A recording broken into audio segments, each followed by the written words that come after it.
भरे कोई, भरे कोई। कितना अंतर है मेरे और प्रभु के विचारों में। एक पत्नी पति पत्नी के बीच पड़ी विचारों के अंतर की खाई को तो पार कर सकती है, मगर शकी पति की निगाहों को नहीं झेल सकती। और फिर निगाहों का पीछा इस अधेड़ उम्र में। बेटे की बहू तो ले आई हो ये, लेकिन जरा बहू पर नजर रखना। ये बंबई की हवा जरा खराब है, देखना कहीं भावनगर वाली भाव न खा जाए यहाँ की हवा खाकर। हवा में खराबी नहीं, खराबी आपके दिमाग में है। अगर आदमी का दिमाग अच्छा है तो अच्छा ही सोचता है, मगर आपका दिमाग तो हमेशा उल्टा ही सोचता है। हाँ हाँ, बूढ़ा हो गया हूँ ना, इसलिए मेरी सब बातें तुम्हें उल्टी लगती हैं। कल को कुछ उल्टा सीधा हो गया ना तो सिर पकड़ के रोएगी, फिर ना कहना मुझे बताया नहीं था। कल तो बहू को लाए हो और आज बोल रहे हो कि उस पर नजर रखूं। आज की बहू कल की एक कुंवारी लड़की भी तो थी, वहां उसने क्या क्या गुल खिलाए होंगे ये हम थोड़ी जानते हैं। औरत जात को खूंटे से बांध कर रखना पड़ता है, वरना मुसीबत खड़ी कर देती है वो। हर मुसीबत की जड़ आदमी ही होता है, क्योंकि वो औरत की इज्जत कभी भी नहीं करता, फिर भी वो उसकी गृहस्थी की गाड़ी खींचती रहती है। और वैसे भी हमने हमारे लड़के की शादी बहुत देर से करी। अरे गाड़ी पटरी पर बनी रहे इसीलिए तो कह रहा हूँ, शुरू में ही लगाम कस के रख दे।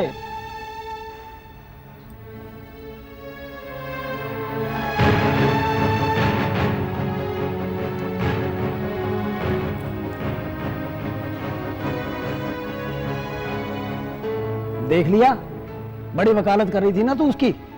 अभी से ये हाल है, शादी को 2 दिन नहीं हुए और शरीर संभालने की सुध नहीं है इसे। राम जाने आगे क्या होगा। आप तो जिसके पीछे पड़ जाते हो बस हाथ धोकर पड़ जाते हो। ये रंग रहे ना तो मैं ही नहीं पूरी दुनिया हाथ धोकर पीछे पड़ जाएगी तेरी बहू के।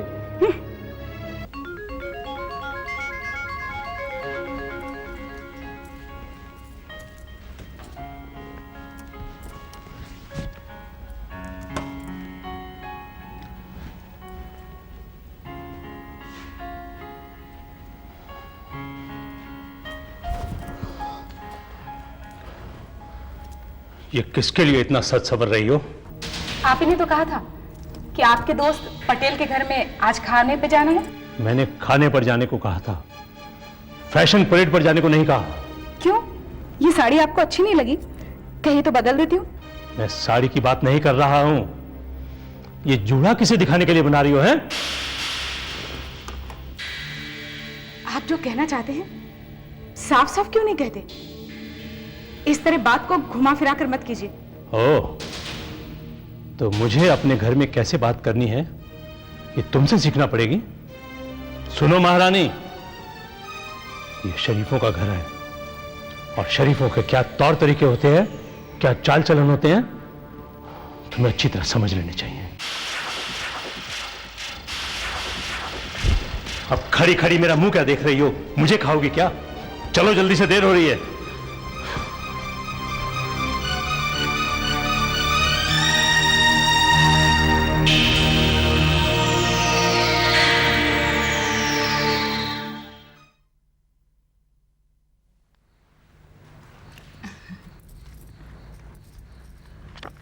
ये बेगम, ये रहा गुलाम और ये बेगम हुई हमारी। किस्मत के धनी हो पटेल भाई, पत्ता हाथ से खींच लेते हो। अब ये तो अपने अपने नसीब की बात है प्रभु भाई। अब कहीं राजा को गुलाम नहीं मिलता और कहीं जोकर को रानी मिल जाती। और शादीशुदा जिंदगी कैसी कट रही है प्रभु भाई? आप खुद ही पूछ लो अपनी भाभी से। हम तो जैसे पहले थे वैसे अब है। आपकी बारी है। क्यों भाभी, हमारा दोस्त आपको कहीं ज्यादा परेशान तो नहीं करता? आप लोग खेलिए, मैं जरा देखती हूँ। किसकी बारी है? अच्छा, अभी इंतजार करना पड़ेगा भाभी का। अरे आओ आओ भाई साले साहब, बहुत दिनों बाद इधर आए। अरे याद तो बहुत दिनों से आ रही थी, लेकिन इधर आने का मौका ही नहीं मिलता था। आज मौका मिला तो चला है। चलो अच्छा किया, इनसे मिलो। ये है हमारे फैमिली फ्रेंड प्रभु भाई। नमस्कार। और नमस्कार। ये इनकी मिसेस। नमस्ते। जी नमस्ते। लगता है नई नई शादी हुई है अभी इनकी। हाँ, अभी कुछ दिन हुए। हाँ, वो तो चेहरे की रौनक ही बता रही है। आप लोग कार्ड खेलिए, मैं जरा ठंडा लेके आती हूँ। आओ सुदर्शन भाई। रुकिए, मैं भी आती हूँ। अरे आप कहाँ जा रही हैं भाभी जी? आप बैठिए ना, ठंडा सुलेखा ले आएंगी। आप बैठिए। ठीक है। आइए कार्ड खेलिए। चलिए चलिए। इसकी बारी आपकी। हाँ आइए, ये लीजिए। ये लीजिए। लीजिए, ठंडा लीजिए। आप लोग लीजिए ना, लीजिए ठंडा लीजिए। लीजिए जल्दी। नहीं, मेरा मन नहीं है। अरे अरे ले लो ना। नहीं, अभी जी नहीं कर रहा। ले लीजिए। अरे आप लीजिए ना ठंडा। अरे लीजिए प्लीज, लीजिए लीजिए। हाँ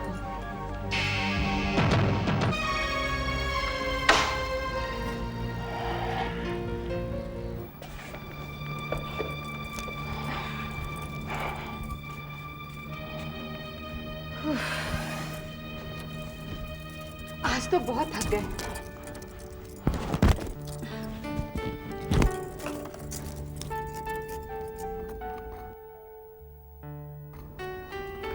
क्या बात है? आप ऐसे क्या देख रहे हैं?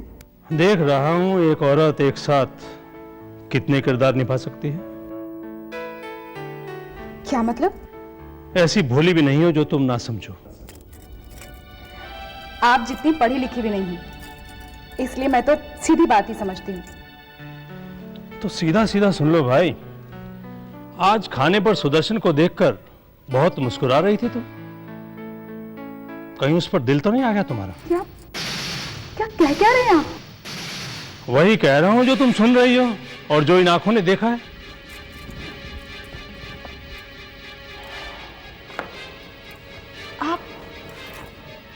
आप मेरे बारे में ऐसा सोचते हैं?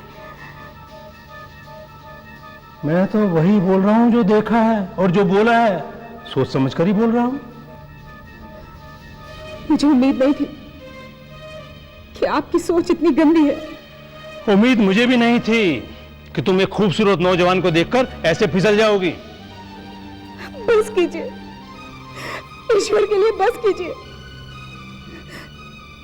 मेरे चरित्र पर उंगली उठाने से तो अच्छा था आप मेरी जान ले लेते। बेवकूफ, रोने लग पड़ी। मैं तो मजाक कर रहा था। चलो, आइंदा ऐसा मजाक नहीं करूंगा, ठीक है?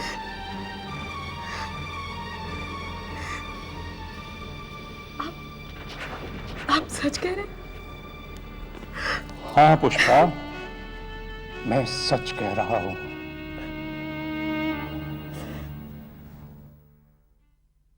बेटे, ये बाप बेटे दोनों ही पागल हैं, एक नंबर के शक्की और वहमी। बेटे, तो इनकी बातों में मत आना। बेटे, मैंने तो अपनी जिंदगी किसी तरह काट ली, लेकिन तुझे मेरी एक सलाह है। अपने काम से काम रखोगे तो सुखी रहोगे। जी माँ जी। इन्हें तो खानदानी बीमारी है औरतों पर शक करने की। बेटे, मेरे जेठ के 2 लड़के हैं, दोनों की बीवियां इतनी दुखी है, मैं तुझे क्या बताऊं। बेटे, अब तो इस घर में आ गई हो, धीरे धीरे इस घर की चाल चलन, रंग ढंग समझ जाओगे। ठीक है माँ जी।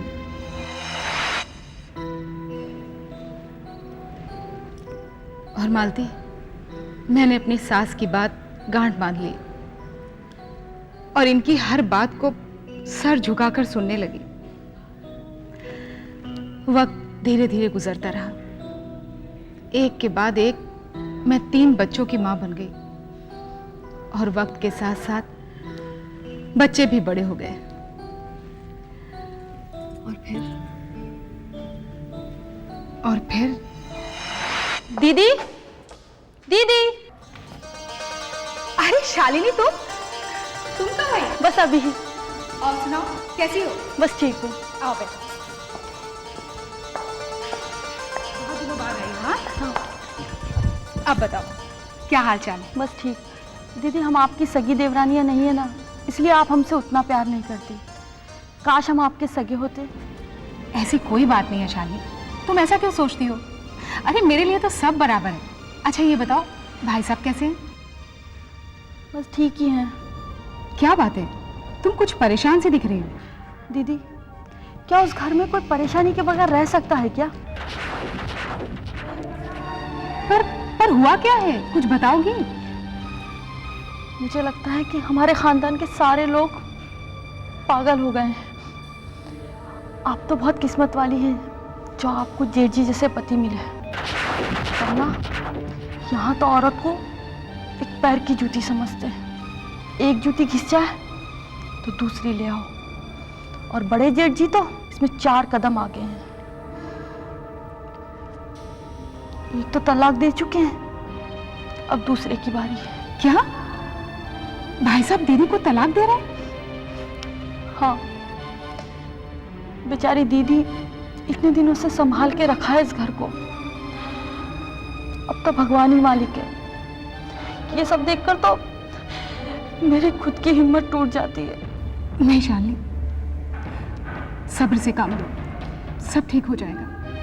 सब्र से तो काम ले रही हूँ दीदी, वरना इस शादीशुदा जिंदगी में 2 दिन भी गुजारना इस घर में मुश्किल है। ना जाने मेरे माँ बाप ने क्या इस खानदान में देखकर मुझे यहाँ ढकेल दिया। इससे अच्छा तो ये होता कि मेरे गले में पत्थर बांध के मुझे किसी कुआं में फेंक देते। नहीं शालिनी, चुप हो जाओ, सब ठीक हो जाएगा।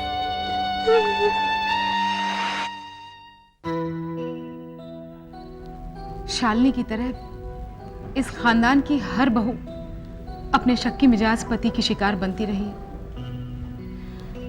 जिसमें से एक मैं भी हूं। लेकिन तुमने रिश्ते निभाए तो है ना? मालती, जो रिश्ते निभाए जाते हैं ना, वो कभी जिए नहीं जाते। लेकिन जो रिश्ते निभते नहीं वो टूट भी जाते हैं। टूट जाते हैं नहीं मालती, बल्कि यूं कहो कि तोड़ दिए जाते हैं, जैसे जेठ जी ने तोड़ दिया। ये मर्दों की जाति कुछ ऐसी होती है, खुद सारे दुनिया में मुंह मारते फिरेंगे और खुद औरत पे शक करेंगे। मैं पहले तो चुप रहकर उनके शक के तीर चुपचाप सह लेती थी, लेकिन अब तो छोटी छोटी बातें भी मुझे चुभती हैं। इस उम्र में अगर पति चरित्रहीनता का लांछन लगाता है तो ये सब बर्दाश्त नहीं होता। लेकिन तुम इसके अलावा कर भी क्या सकती हो? कोशिश तो बहुत करती हूँ मालती कि इनको शक करने का मौका ही ना मिले, लेकिन ऐसे आदमी को मौकों की जरूरत नहीं होती।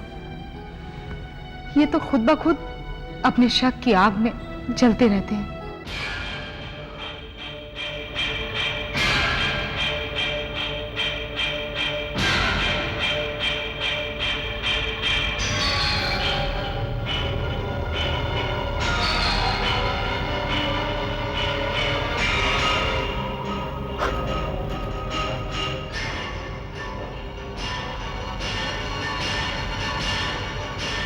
पुष्पाबेन, पुष्पाबेन, क्या बात है चिमन भाई? तुम्हारी चिट्ठी आई है। मेरी चिट्ठी?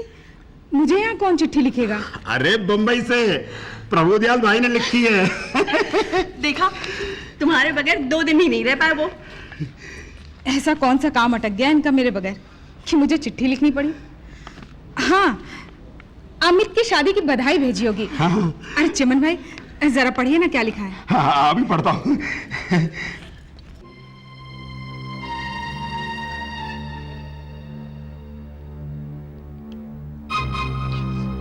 क्या बात है चिमन भाई, आप परेशान क्यों होने लगे? क्या लिखा है चिट्ठी में? कोई बुरी खबर तो नहीं है ना? बुरी खबर तो नहीं है, लेकिन पुष्पा बहन बहुत घटिया बातें लिखी है तुम्हारे बारे में। प्रभु भाई ने बहुत घटिया बातें लिखी है। मेरे बारे में? हाँ। क्या लिखा है?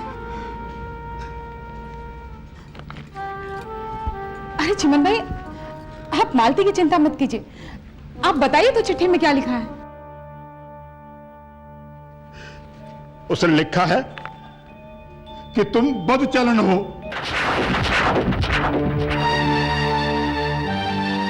उसने लिखा है कि तुम्हारे गैर मर्दों के साथ अनैतिक संबंध है।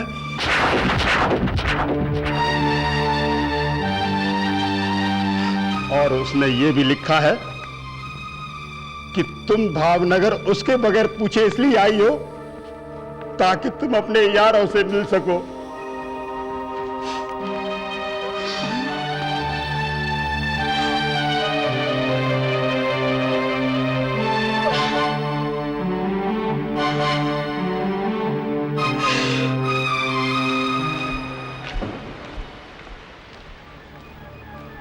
आ गई तुम? आना तो था ही, पर मुझे ये नहीं पता था कि मुझे इतना बेइज्जत होकर आना पड़ेगा। ओहो, किसने की तुम्हारी बेइज्जती? आपने। आखिर आप चाहते क्या हैं? इस उम्र में भी मेरी मट्टी पलीत करने पे क्यों तुले हुए हैं आप? और जो तुम कर रही हो वो? क्या क्या किया क्या है मैंने जो आप इस तरह मुझ पर बिगड़ रहे हैं? मैं कहीं और नहीं, अपने मायके गई थी। पता है मुझे तुम कहां गई थी और क्यों गई थी, सब पता है मुझे। बस कीजिए, मैं आपके झूठे इल्जामों से तंग आ चुकी हूं अब। मैं झूठे इल्जाम नहीं लगा रहा हूं। तो फिर क्या है ये? बताइए क्या है ये? इस तरह की चिट्ठी भेजकर मेरे मायके में आपको मुझे बेइज्जत करने का कोई हक नहीं है। चिट्ठी में जो कुछ लिखा है वो सच भी तो हो सकता है। ये सब तुम्हारे दिमाग का फितूर है, और तुम कहते हो ना कि ये सब सच है, तो साबित करके दिखाओ कि ये सच है। साबित करो प्रभु कि ये सच है। वो कौन आदमी है जिसके साथ तुमने मुझे बच्चेलन होते हुए देखा है? बताओ प्रभु, वो कौन है? छोड़ दो मुझे। नहीं छोड़ूंगी आज मैं। आज तो तुम्हें साबित करना ही पड़ेगा कि मैं बच्चेलन हूं। किसके साथ बच्चेली की है मैंने? बताओ प्रभु, किसके साथ घूमी फिरी हूं मैं? किसके साथ सोई हूं मैं? पुष्पा! हाँ हाँ, मारो मारो मुझे। मारने के अलावा तुम और कर भी क्या सकते हो? और आज मैं जान कर रहूंगी कि तुमने ये झूठी चिट्ठी मुझे क्यों लिखी है। देखो पुष्पा, तुम मेरी मर्जी के खिलाफ भावनगर चली गई थी, तो मुझे गुस्सा आ गया। मैं अपने आप से बाहर हो गया। जो कुछ भी मेरे मन में आता गया मैं लिखता गया, ये सोचकर कि तुम जल्दी वापस आ जाओगी। इसका मतलब है कि ये सब झूठ है? तुमने ये सब झूठ लिखा? तुमने लिखते समय ये भी नहीं सोचा कि इस झूठी चिट्ठी की वजह से मुझे अपने मायके में कितनी शर्मिंदगी उठानी पड़ेगी? ओहो, मैंने बता तो दिया, मुझे गुस्सा आ गया था। बस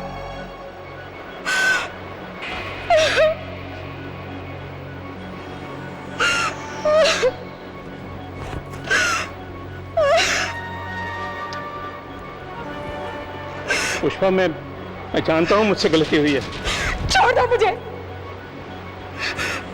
घिन आती है मुझे तुमसे, घिन आती है।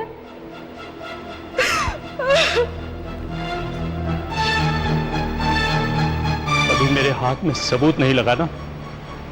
जिस दिन मेरे हाथ में सबूत आ गया, उस दिन बताऊंगा किसको किससे घिन आती है।